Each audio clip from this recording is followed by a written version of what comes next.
পৃথিবীটা হচ্ছে একটি গল্পের বই আর ভ্রমণ হচ্ছে সবচেয়ে সুন্দর একটি অধ্যায়।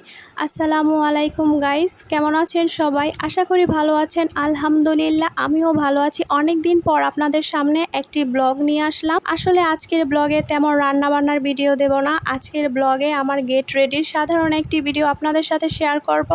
তাই কোনো রকম স্কিপ না করে ভিডিওটি সম্পূর্ণ দেখার অনুরোধ রইল। এই তো বেড়াতে যাওয়ার জন্য আমি খুব সিম্পল সাধারণভাবে রেডি হলাম। এই তো খুব সিম্পল সাধারণ আমার ফাইনাল লুক। আমি সাধারণত কোনো মেকআপ ইউজ করি না, জাস্ট স্নো কাজল, এটাই আমার জন্য যথেষ্ট।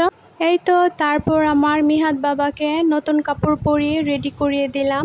ও নতুন কাপড় পরে তো খুব খুশি। যখন শুনেছি ও ঘুরতে যাবে ওর কাকিমাদের বাসায়, তখন তো খুব মহা খুশি হয়ে গেছে। আমার মিহাদ বাবা ঘোরাফেরা করতে খুব পছন্দ করে। যখন ঘোরার কথা শুনে ওর মনটা খুব ভালো হয়ে যায়।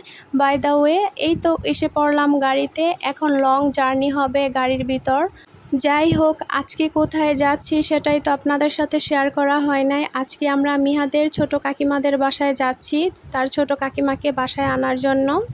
বাই দ্য ওয়ে, আজকে আকাশের আবহাওয়াটা খুব ভালো ছিল একসাথে, বাট তার পাশাপাশি প্রচণ্ড রৌদ্র ছিল, গরম ছিল, আর এর মধ্যে লং জার্নি করতে হবে।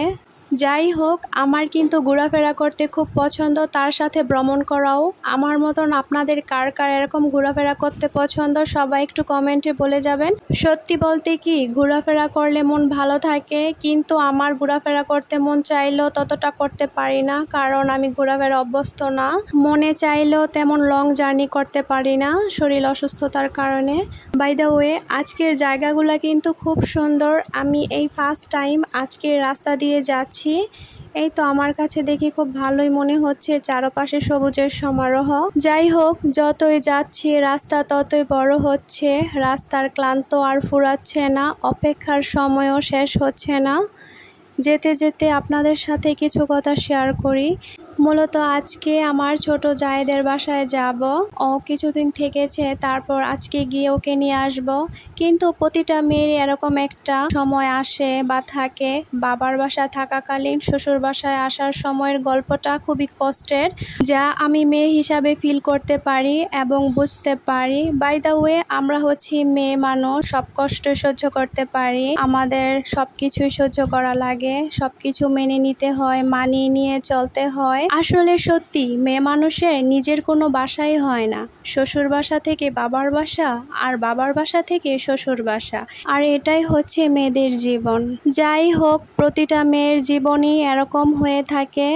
মাশাআল্লাহ, আলহামদুলিল্লাহ, যা পেয়েছি তাতেই সন্তুষ্ট। আল্লাহ যা দিয়েছে তাতেই খুব খুশি আছি। যাই হোক, ওই আকাশটার দিকে তাকিয়ে দেখেন, আকাশটা আজকে কিন্তু ভীষণ রকম সুন্দর, তার সাথে প্রকৃতির রঙও খুব সুন্দর। যাই হোক, প্রকৃতির রূপ আর আকাশের সৌন্দর্য দুটো মিলিয়ে দেখতে খুব ভালোই লাগছিল। বাই দ্য ওয়ে, অপেক্ষার পথগুলো কেন জানি শেষ হচ্ছে না, আর ব্যস্ত পথিকের ক্লান্ত সময়গুলোও আর যাচ্ছে না। যাই হোক, এতক্ষণ পাশে থাকার জন্য অসংখ্য ধন্যবাদ। আর ভিডিওটি কেমন হয়েছে সবাই একটু কমেন্ট করে প্লিজ বলে যাবেন। যাই হোক, বাড়ির খুব কাছাকাছি এসে পড়েছি। আজকে এ পর্যন্তই। আমার এই সাধারণ ব্লগটি যদি সবার কাছে ভালো লেগে থাকে, তাহলে অবশ্যই লাইক, কমেন্ট এবং শেয়ার করে পাশে থাকবেন। অবশ্যই চ্যানেলটি সাবস্ক্রাইব করে পাশে থাকার অনুরোধ রইল। সবাই ভালো থাকবেন, সুস্থ থাকবেন। সবার জন্য শুভকামনা রইল। আল্লাহ হাফেজ।